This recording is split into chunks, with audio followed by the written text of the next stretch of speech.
Big 12 men's basketball tournament starts tomorrow. 2 games that are not play-in games. These are the teams that have to play an extra game to continue on, and all of these teams have some work to do, although it appears West Virginia is in. Texas Tech and Oklahoma have work to do. Oklahoma State can possibly play themselves in, but all 4, and especially Tech and Oklahoma, most likely need to win the tournament to get into the NCAA tournament. And this is my question. Is there anybody in the Big 12, based on what we saw this past weekend, that you don't think can win the tournament?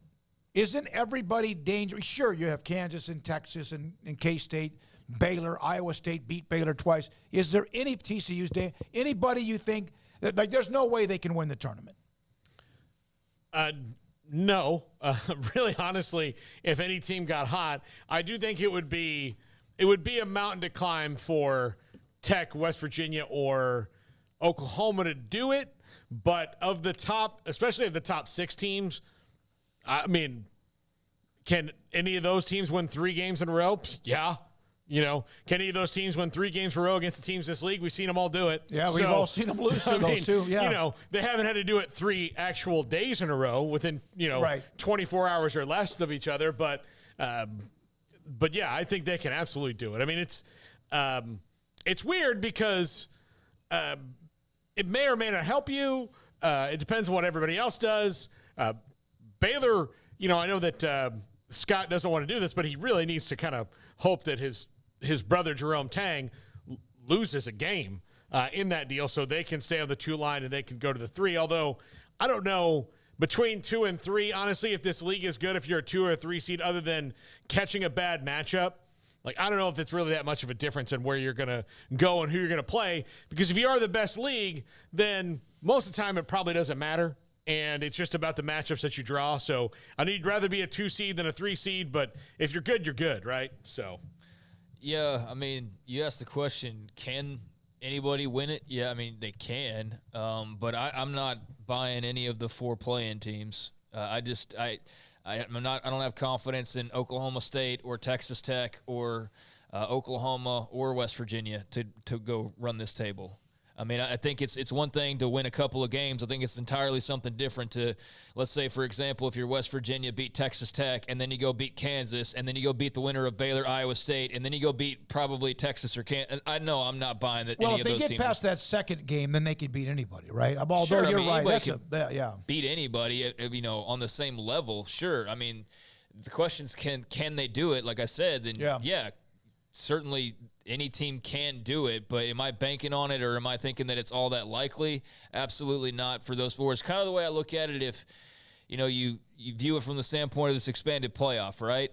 And everybody's excited about the playoff, and some certainly aren't either. But it really was like a great trick in so many ways by Greg Sankey and others, the way that they orchestrated this thing to where now, like, oh, hey, great, the Big 12 can have 3 teams maybe get in the playoff on a good year. But how many of those teams are going to be able to go win, 4 games against, premier top 10 teams week after week after week? Like, you might win 1 or 2 of those. TCU beats Michigan, but then going and playing Georgia is a whole nother animal. Now adding like 2 more games into that of those same types of calibers of teams, or at least in that same vicinity, and that's a tough task. So, I think those 4 teams could win 1 or 2. But then game 3, game 4, I'm like, I don't know about that. Well, it seemed like the odds would decrease, and yet again, they increase. If you win and get to that quarterfinal round, then somehow you beat one of the top 4 seeds, hey, then everything is kind of like a team early in the tournament, in the NCAA tournament, 11 seed beats a 5 or 12 beats a 5, or whatever it is. It opens the door up because a lot of times the other guys that are high seeds are losing too. Well, and you wonder who's as motivated or who can help themselves. I think it's probably unfortunate for everybody that Kansas has an opportunity to get the number 1 overall seed and get to pick where they go, which would be playing, in the Sweet 16 in Kansas City, right back where they are right now in a home series, because so now it behooves them to win the league so they can get that number 1 overall seed over Alabama. Although the argument can be made that they should have it over Alabama anyway, because they were in a better league, pound for pound, and one of the worst teams in.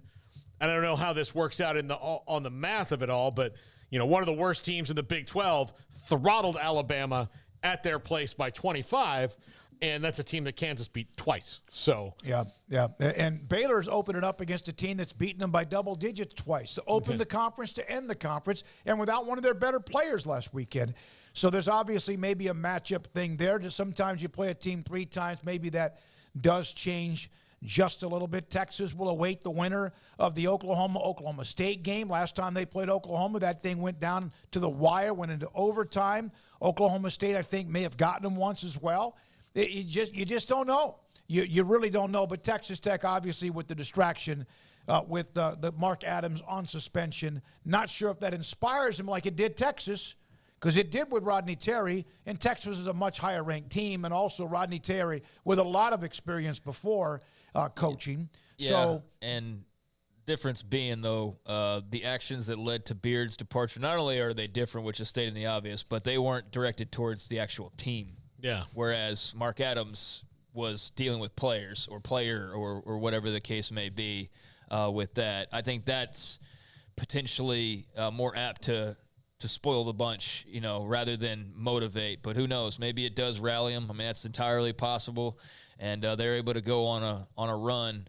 But, yeah, I would think that it's slightly different. And, man, just what a terrible timing. I feel for Texas Tech seniors who came back and, who were playing all throughout this year. And clearly just something – it's like Chris Lewis said yesterday, like winning's what's different. Like they're not winning all the time, so naturally things just seem worse or not as fun or less energetic or just, whatever the case may be.